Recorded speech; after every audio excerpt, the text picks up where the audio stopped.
Thank you. Thank you, Tatiana, for the introduction.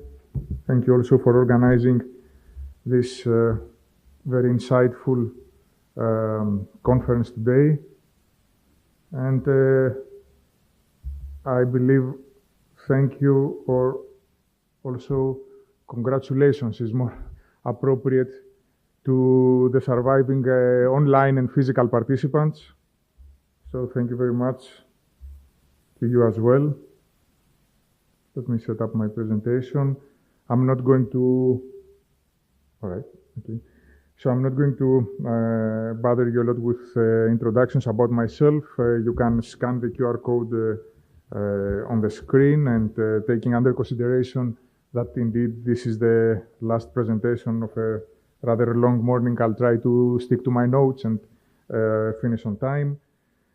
So yeah, this session called Engaging Citizens in Research from Communication to Co-Creation is not just about outreach and dissemination. It's about transforming the way research connects with society.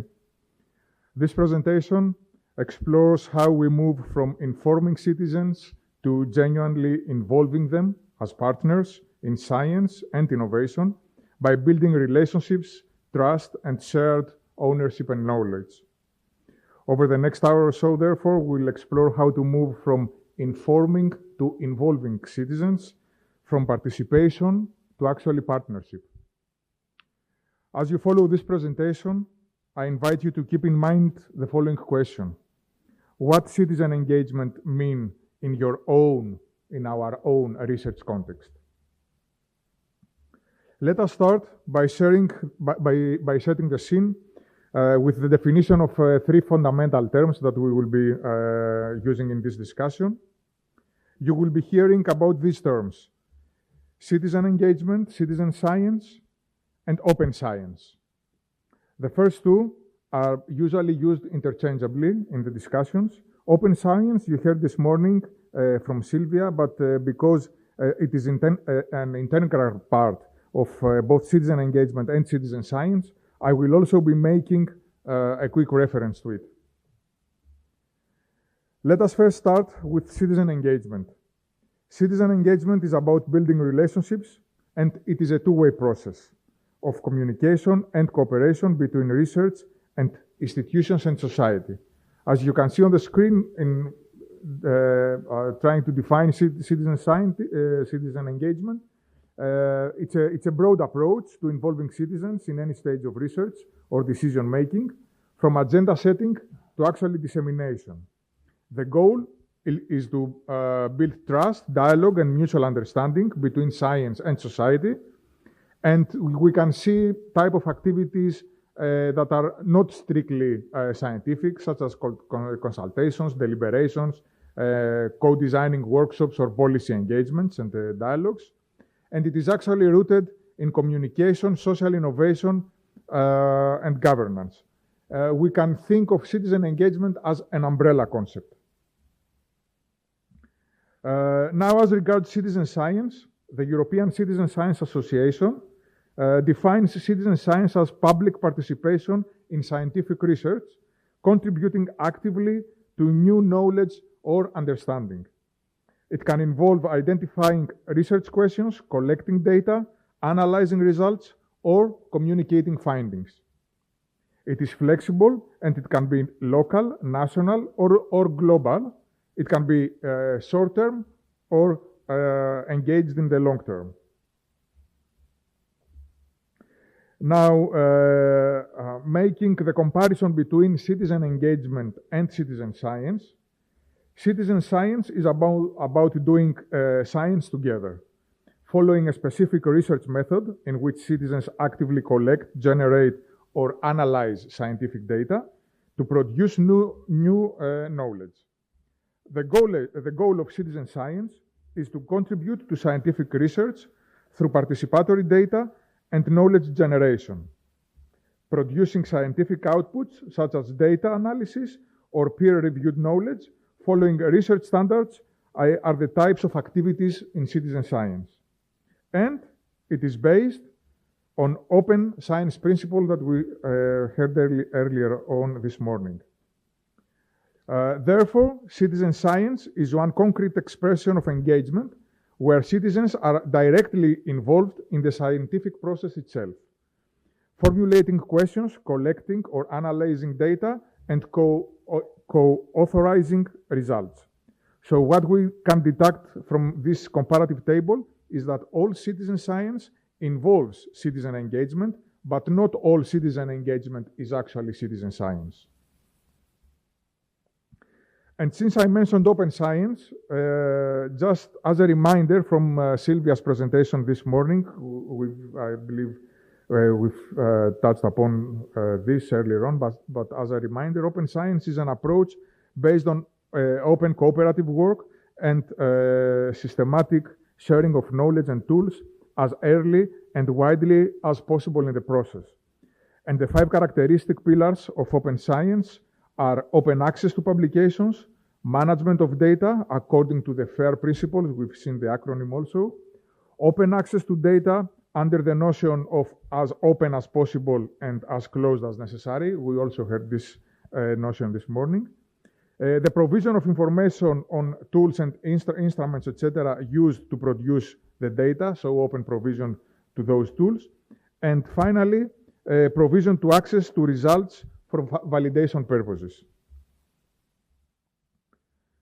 So back to the comparison between citizen engagement and citizen science, I would like to ask you to spend a few seconds to read those 4 scenarios and let me know, first of all, if any of those are not citizen engagement. Do you think any of those 4 scenarios is not citizen engagements? Hope you got it right. So all of them are indeed manifestations of citizen engagement. However, there are 2 that are not. Can you probably single them out that are not citizen science in the second column? So the first and the third one are not citizen science.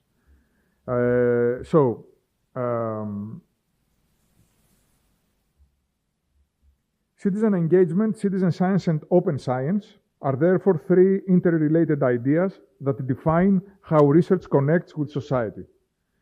And to sum up their interplay, citizen engagement expresses the democratic responsibility of science to serve and include the public. Citizen science is the practical form of that inclusion. It transforms citizens from observers into contributors of data, idea, and analysts.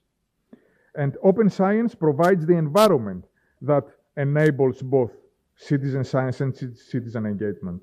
It's a culture of transparency, data sharing, and collaboration. Together, they form a continuum, from simple consultation to active co-design, shared ownership of knowledge.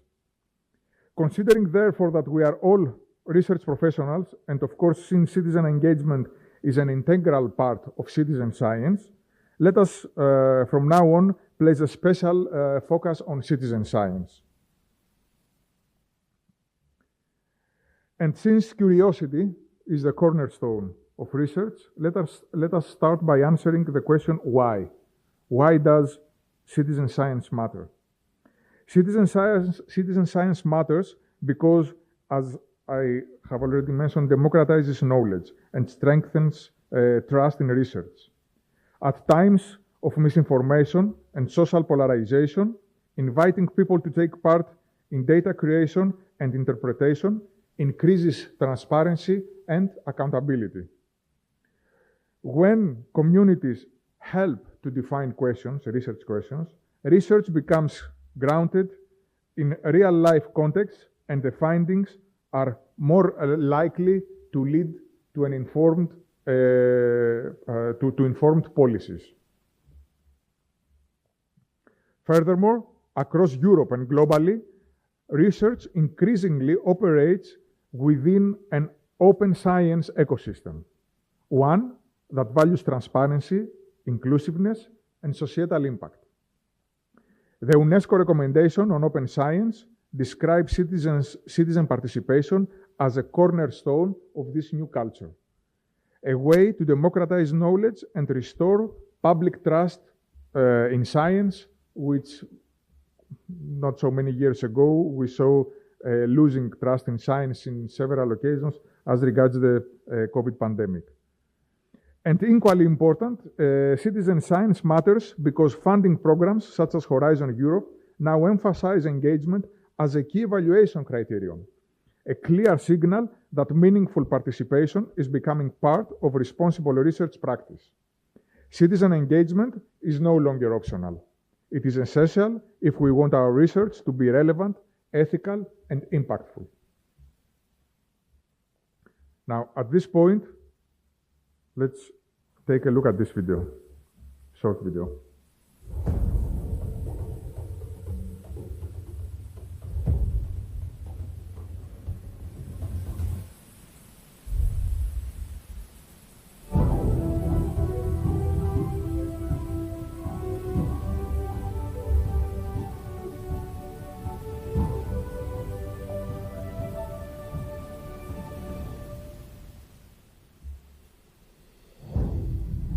Interactions between citizens, scientists, businesses, and policymakers are essential to enrich research and to reinforce society's trust in science and innovation. We need to open up more science for citizens so that research and innovation aligns with their needs and values. Thanks to the proper SDGs project, my student team and I are now addressing water scarcity in my city, Monterrey. We plan to use citizen science and AI to detect water leaks in the distribution system so that less water is lost in a year. Action provides funding and support to citizen science initiatives that work with communities that are underrepresented in science, like Disempowered Youth or people with visual impairments. In these projects, volunteers learn how to collect data about different forms of pollutions, how to build and use sensors to measure air pollution in the areas they live in, or to grow their own vegetables without pesticides. Initiatives have to be taken on the local or on the regional level. In Terrifica, we invite citizens to mark climate change hotspots on a digital map. We then involve them in co-creation processes to develop climate change action plans. Together, we can enlarge our collective capabilities and the scope of innovative solutions.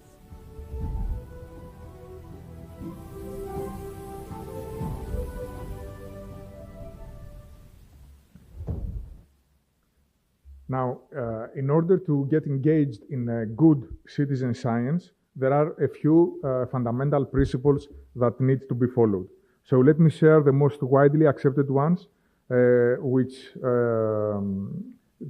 most widely accepted ones, which are the list of the 10 principles of citizen science that the European Citizen Science Association suggests, and I believe they do indeed provide us with a clear framework. So, starting with real involvement in science, citizens are meaningfully engaged in scientific work that generates new knowledge. Genuine outcomes, projects deliver real scientific results, such as research findings or policy input. Mutual benefits, both scientists and citizens should gain value and satisfaction from their involvement. Participation in multiple stages. Citizens can contribute at multiple stages of the scientific process if they wish. Feedback and openness. Participants receive updates on how their contributions are used and the project's outcomes. Ethics and data quality. Citizen science is a valid research method that acknowledges and manages biases. Open access. Project data and results are shared publicly and published openly whenever this is possible. Recognition, citizen scientists, this is a term that is growing on popularity, as we will hear also later on in my presentation, are credited in project results and publications. Evaluation, citizen scientists are credited, projects are assessed for scientific quality, participant experience, and broader impact. And the last one, legal and ethical compliance, we heard from the previous speaker. So leaders consider ethical, legal, and environmental responsibilities in all project activities. Now, at this point, there is also another term that I would like to introduce and mention, that citizen science is also inherently linked to knowledge valorization. Knowledge valorization is the process of creating social and economic value from knowledge. It links different areas and sectors and transforms data and research results into sustainable products and solutions that benefit society in terms of economic prosperity, environmental benefits, societal progress, and better policy making. Now, before we move on to the next session, it is important to also make a reference to the citizens part of citizen science. In traditional research, citizens were often the subjects of the study. In engaged research, however, they become partners. This is obviously a radical shift. It means inviting citizens into every stage of the research process, from defining questions to interpreting results. As mentioned before, citizen science belongs to the open science domain, and it's about sharing data openly while ensuring ethical and legal responsibility are present. And when citizens experience that the project produces quality data that creates real impact, this empowers them. And that empowerment is itself a motivation to stay engaged. That's the essence of engagement in citizen science: quality and reciprocity.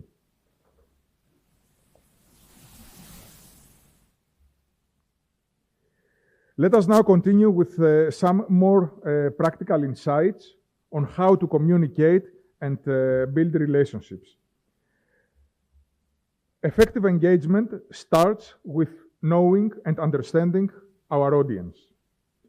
One practical tool is the stakeholder matrix. It helps us map potential partners across 4 main domains, which are also known as the quadruple helix. And those are the civil society, like NGOs, associations, media, online communities; education, schools, universities, informal learning spaces; the government, agencies, municipalities, regulators; and of course the private sector, businesses, innovation hubs, and crowdfunding platforms. Now, having understood the overall categories of the key players involved in a citizen science project, the next step is brainstorming. And this is the time to start becoming more specific and more targeted. Spend some time to consider all the potential stakeholders that you feel that are relevant to your project. Think widely and list as many entities as possible, both natural and physical persons. Even those that at first might not look directly relevant, it is imperative to allow divergence in order to achieve convergence. Step 2, and in order to start converging, is about assessing the listed stakeholders on the basis of criteria. What you can see on the screen is a list of some potential criteria that are usually considered, such as relevance to the project goals, level of interest and motivation, influence and decision-making power, knowledge and experience, capacity and resources, commitment and reliability, potential for impact and multiplication,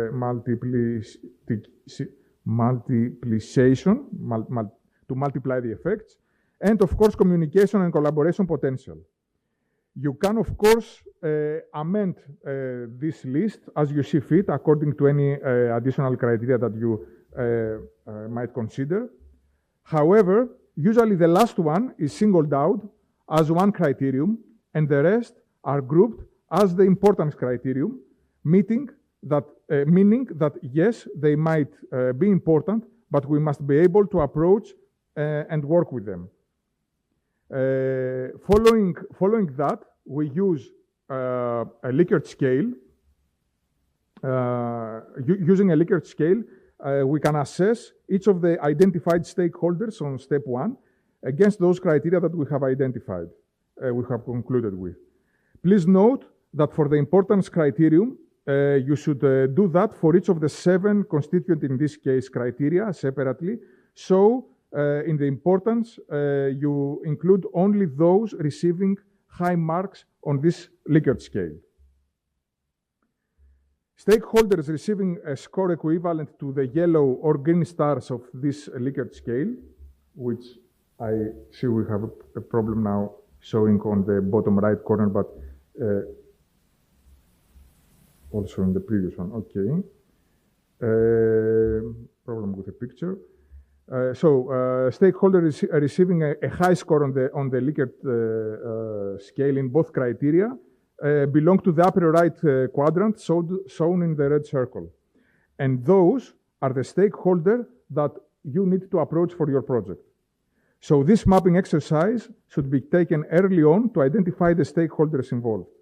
Engagement will most probably fail if important stakeholders are left out.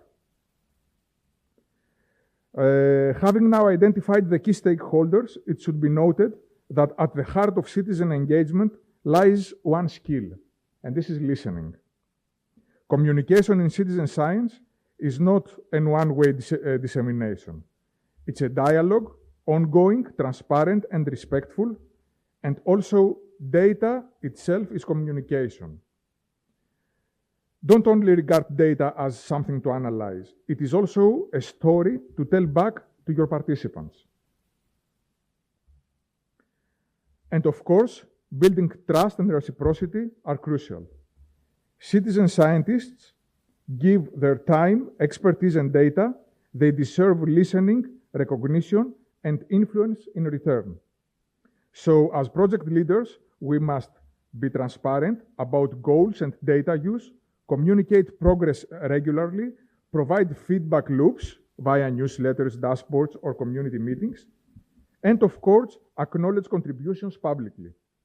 This is something to which I will return in a while. When citizens see tangible results, a policy change, for example, a cleaner river, a community map, they feel ownership, and it is ownership that sustains engagement. Let us now discuss how we move from communication to co-creation. Communication builds relationships, but co-creation builds partnerships. Co-creation means designing research questions, tools, or solutions together with citizens, not just inviting them to execute tasks. This approach has gained traction through several ways. The most common ones, which I am sure you have heard of, are the citizen hackathons, living labs, and innovation labs. Hackathons are events where individuals, usually from a variety of backgrounds, work together to solve challenges which are often defined in advance. They take different forms, but most are designed to bring together innovators and researchers from various backgrounds to create shareable solutions to a pre-identified problem. The hackathon model has a proven track record in promoting innovation and valorization of knowledge in the private sector. Hackathons are often used by companies to crowdsource good ideas and solutions to a particular challenge and to develop them further. However, they are also increasingly utilized by governmental organizations and semi-public sector companies as dynamic tools to foster open innovation, engage citizens and experts, and co-create practical solutions to public challenges. An example of this are the EU-level hackathons Climathon and Digital Education. The Climathon, run by the European Institute of Innovation and Technology, engages cities and citizens in climate actions, as the name denotes. It takes place every October over a few days, usually during a weekend, and it brings together a variety of participants, including policymakers, entrepreneurs, young people, business leaders, academics, and students. The Digital Education Hackathon is a grassroots EU project on digital education, implemented also by the European Institute of Innovation, but in coordination with Aalto University of Finland. It focuses on the future of education in the digital age, asking education and training institutions to identify key challenges in digital education and to create solutions together across different disciplines. These EU-level initiatives are part of a trend where the hackathon model is used to achieve public policy objectives. Citizens' hackathons have a lot in common with this broader approach. When they are well designed and well run, they provide an opportunity to use scientific knowledge and research results to address people's everyday challenges and bringing research closer to society, which is a diachronic endeavor of academia. In Cyprus, HackTech 2025 is the largest open hackathon, and this year it takes one of the island's most critical challenges, the wildfires. Over one intense weekend in Limassol, developers, designers, and innovators will come together to design technologies that help prevent fires, improve emergency responses, and support recovery after disaster. Organized by a private organization and supported by the Deputy Ministry of Research and Innovation, the event offers not just a 30,000 euros in prizes, but also mentorship, collaborations, and visibility. What makes it special is its focus on real-world impact, building tools that could genuinely save forests, homes, and lives. I believe it would be beneficial to also use this example to discuss the strong points of this hackathon from a communication point of view, so linking it with the previous section of my presentation on the importance of communication. After all, you want your event, either it is a hackathon or any other initiative in any other kind of form, to be known to the society and attract as many participants as possible. So this hackathon, this Cypriot hackathon, has great possibilities of success because it first has relevance. Wildfires are a real and pressing issue for Cyprus and Mediterranean regions more broadly. So a hackathon focusing directly on such a local and regional challenge means the outcomes have potential real impact rather than being purely academic. Second, supports the growth of the local ecosystem. It is communicated as Cyprus's largest open hackathon, which shows the local tech ecosystem is maturing, offering both participation and visibility. Third, supports its own visibility. With backing from government, the ministry, and other industry players, participants may get more than just a weekend of coding or whatever. There is visibility, networking, mentorship, and maybe even prototype support. Fourth, it focuses on impact. The tracks emphasize not just build an app, but meaningful solutions across prevention, response, and recovery, encouraging multidisciplinary thinking, data, hardware, including apps, community, and environment. And fifth, it provides opportunities for participants. This is a chance to bring ideas to life, get feedback, connect with mentors and investors, and gain recognition. The last example I would like to draw your attention to is on innovation hubs, and is again from Cyprus. The name of the hub is Nous. In Greek is mind or intelligence. It's a Greek word, and is located in the center of the old city of the municipality of Strovolos here in Nicosia.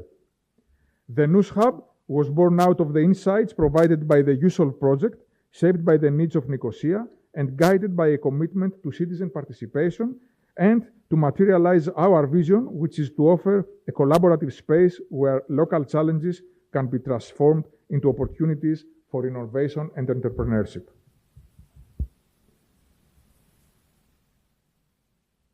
The hub is more than a building. It is a platform for collaboration. It stands today as both a physical space and a community platform, demonstrating that when we bring together knowledge, entrepreneurship, and civic engagement, we can create a meaningful change. The hub's objectives are threefold. Foster entrepreneurship for sustainability, so supporting startups, innovators, and small businesses that address environmental and societal needs. Respond to community needs and expectations, making sure the hub is rooted in the realities of Nicosia's residents.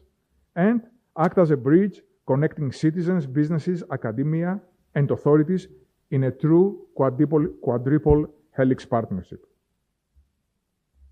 The Nous strategy recognizes that achieving urban sustainability requires a systematic approach that connects governance, innovations, the economy, and above all, citizens' participation. Now, as the diagram on the screen illustrates, at the very center of our strategy lie the 11 predefined strategic goals of the hub for 2030. These goals gives direction to everything we do, from promoting clean energy and waste reduction to empowering local entrepreneurs and engaging the community. Surrounding these goals are the 7 strategic pillars. First one is the people in yellow, so stakeholders, engagement and networking and partnerships. The drivers of change in black, environmental sustainability, economic development, innovation and technology, communication and outreach. And in green, of course, it's the governance and the operations. Although each pillar has its own conceptual focus, they function as an interconnected system. Their interaction generates the synergies needed to reach the hub's goals.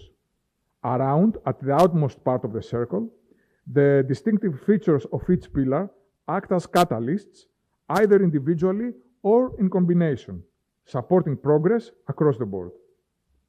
This circular structure is inspired by the principles of the circular economy, a concept inseparable from sustainability itself, and depicting the strategy in a circular form also reminds us that implementation must be continuously monitored, evaluated, and adapted to a changing environment, ensuring that the hub remains relevant and impactful. Now, what we have learned so far from the few citizen engagement projects we had the opportunity to implement at NUS Hub, but also from hackathon and hackathon-like initiatives, is that there are 5 ingredients which stand out and lead to effective engagement. And those are clear purpose, so having shared goals from the beginning, inclusive partnerships, balance of citizens, researchers, and institutions, supportive infrastructure, so digital tools, data platforms, and meeting spaces, mentoring and facilitation, having trained moderators and clear communication, and last, feedback and follow-up, evaluation, continuation, and celebration. When these elements align, engagement becomes sustainable, not just a project, but a culture. And with this thought, I would also like to briefly share with you some techniques and tools to maximize the potential of effective communication and thus engagement. First, we should remember that citizen engagement follows actually a rhythm, before, during, and after stages. Before defines goals, identity, stakeholders. In the before stage, it's about defining goals, identifying stakeholders, and assessing resources. Before the project, the question that we ask ourselves is, what's in it for the citizen? This is a crucial design question. So this is where we develop a communication plan and a risk assessment, plan for data management from day one based on FAIR principles. The second one is during, so recruit and retain participants, maintain motivation and communicate progress, support participants with workshops, digital tools, or community events. And finally, after, this is where we evaluate the outcomes, share data, and recognize contributors. This is where we close the loop. So,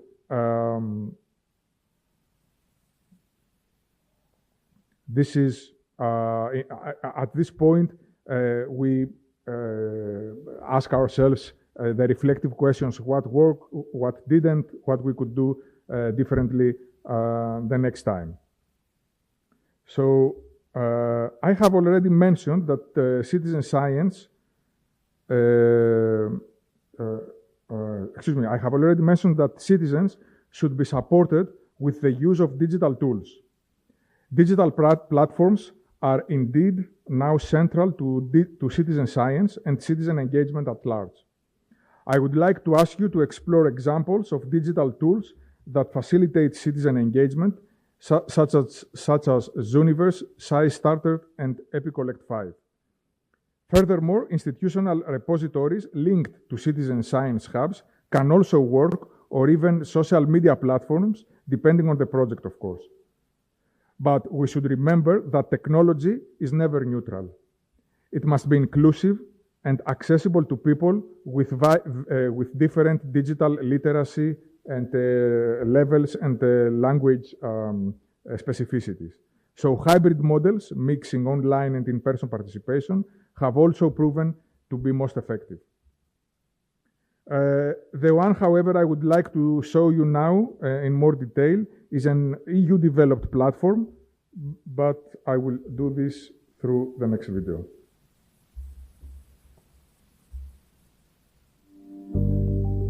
Have you heard of EU Citizen Science? The EU Citizen Science Platform is a knowledge hub for citizen science in Europe. From 2019 to 2021, 23 organizations from 14 countries joined forces to propel citizen science into the mainstream, promoting collaboration and mutual learning between citizens, practitioners, policymakers, scientists, and journalists. Entirely powered by the citizen science community, the website is packed full of resources to help anybody interested in citizen science share knowledge, tools, and best practices. Content is moderated to ensure our catalogue provides reliable, high-quality material.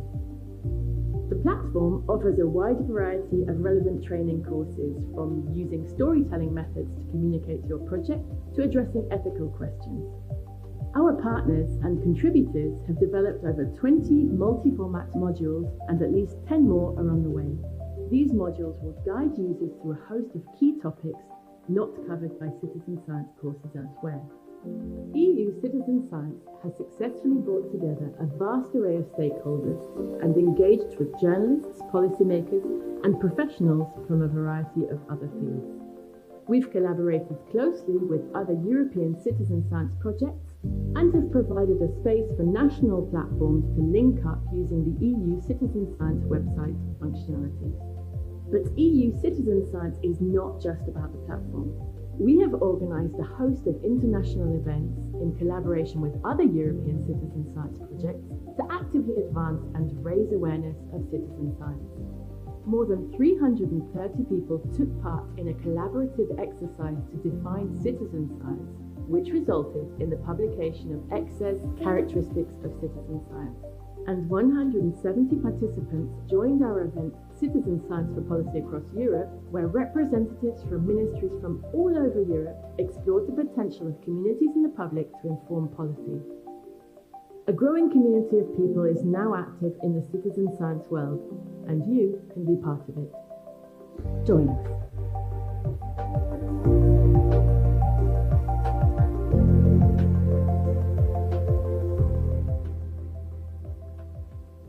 So this is one that is being a platform that is being directly promoted by the European Union.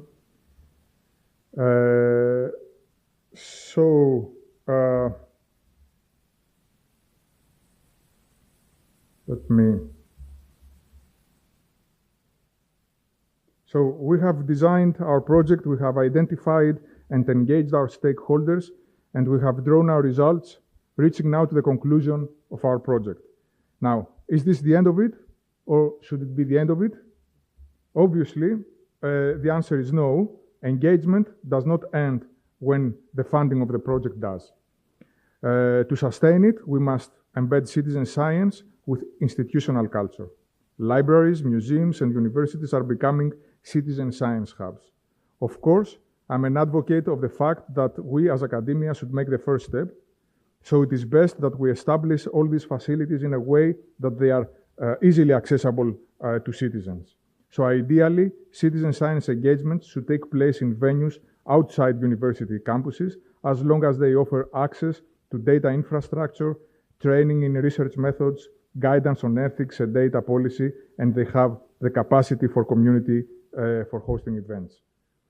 In this way, not only do we lower the barriers of citizen engagement, but we also maintain continuity at the same time. We've heard from the previous speaker on this topic, taking care of the ethical aspects is also important in sustaining engagement. Ethics is fundamental. Citizens' data, especially personal or locational data, must be managed responsibly, considering we've heard about the GDPR compliance, using consent forms, and providing full transparency wherever and whenever is possible. On screen now, I share with you a 7-step checklist for data policy that a citizen science project manager should definitely consider. First, review ethical issues. Second, protect studied populations. Third, manage personal information responsibly. Fourth, determine insurance and risk coverage. 5, manage intellectual property. 6, specify licenses and access. And 7th, create clear terms of participation. Indeed, ethics are not should not be considered as bureaucratic hurdles. They are just trust-building tools. I have also already mentioned that recognition is of paramount importance.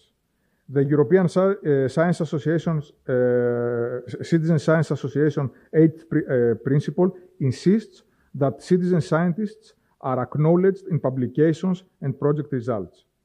Beyond acknowledgements, recognition can take the form of co-authorship, certificates, and opportunities for training or continued participation.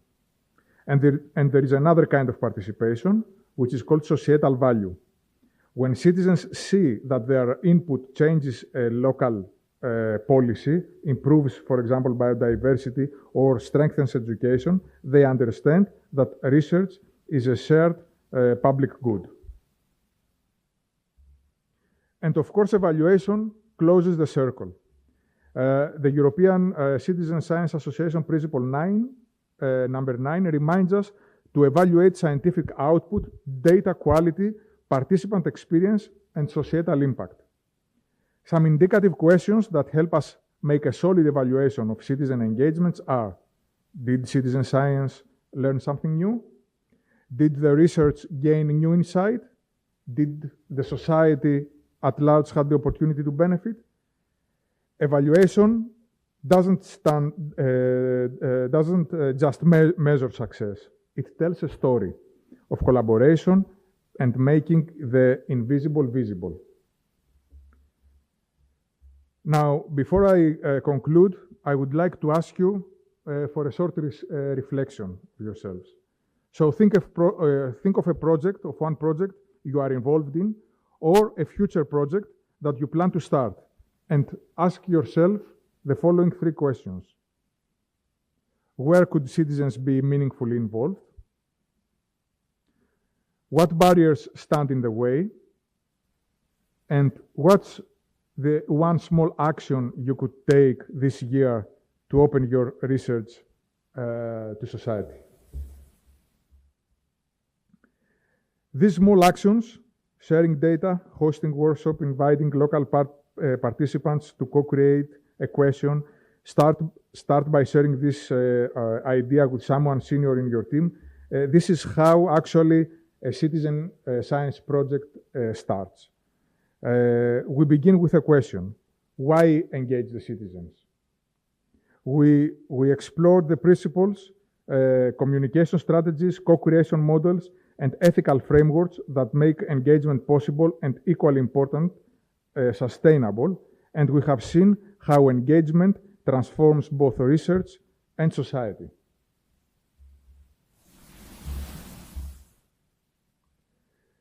What I would like to leave you with is a quote from Dr. Maki Hackley, a renowned professor at the University College of London and pioneer at GIS Technologies, which I believe it encapsulates everything we have discussed in one sentence. And the quote reads: "When citizens are engaged in science, they become stewards of knowledge and nature. Citizen science demonstrates discovery and turns curiosity into real-world impact." Thank you for your attention.